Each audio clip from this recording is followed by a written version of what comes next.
The Oscar-nominated star was born in Canada but trained as an actor in London. Here in Britain, Donald made his career starring in British films and TV shows, but off-screen, the star has suffered with more illnesses than most. In an article by the Los Angeles Times, he listed some of the illnesses he has suffered since childhood, and the list seems endless. Polio, rheumatic fever, hepatitis, an appendectomy, pneumonia and scarlet fever, Donald recalled. Despite the severity of all of these past conditions, it was spinal meningitis that left the actor at death's door. And spinal meningitis, the actor added. I died. For 4 or 5 seconds. The actor came down with a near-deadly infection while filming comedy war film Kelly's Heroes in the 1970s, in which he played Sergeant Oddball.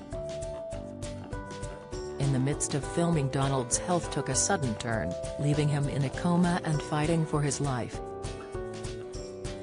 Vitamin D supplements, the bathroom habit that could mean you've taken too much. Talking to the Irish Examiner, the star revealed more about this horrific experience. He said, I got sick in the middle of shooting Kelly's Heroes. I came to Yugoslavia for a day's filming and I was out for 6 weeks.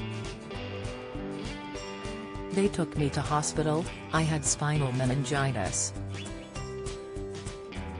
They didn't have the antibiotics, so I went into a coma, and they tell me that for a few seconds, I died. I saw the blue tunnel, and I started going down it. I saw the white light. I dug my feet in.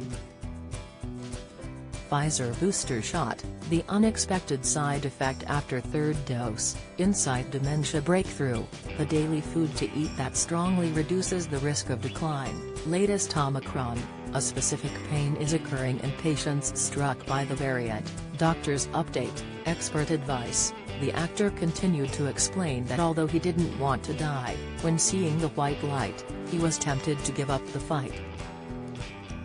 I didn't want to go, but it was incredibly tempting.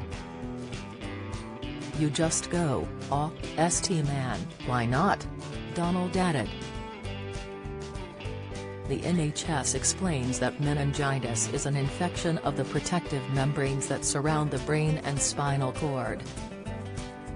If not treated, the condition can quickly become severe, causing life-threatening blood poisoning and permanent damage to the brain or nerve cells.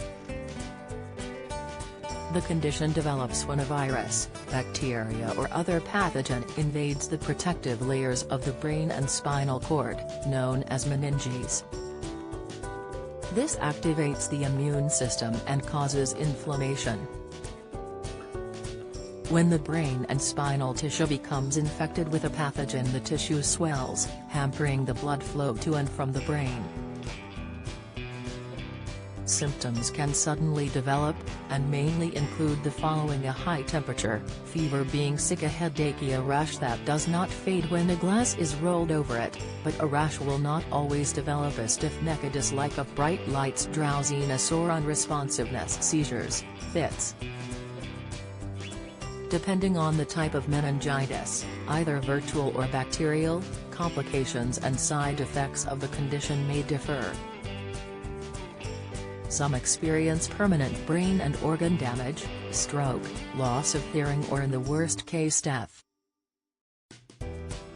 Bacterial meningitis is rarer than viral meningitis but is usually caught from people who carry these viruses or bacteria in their nose or throat, but are able to fight off the condition themselves. Infections that can cause meningitis can be spread through sneezing, coughing or kissing.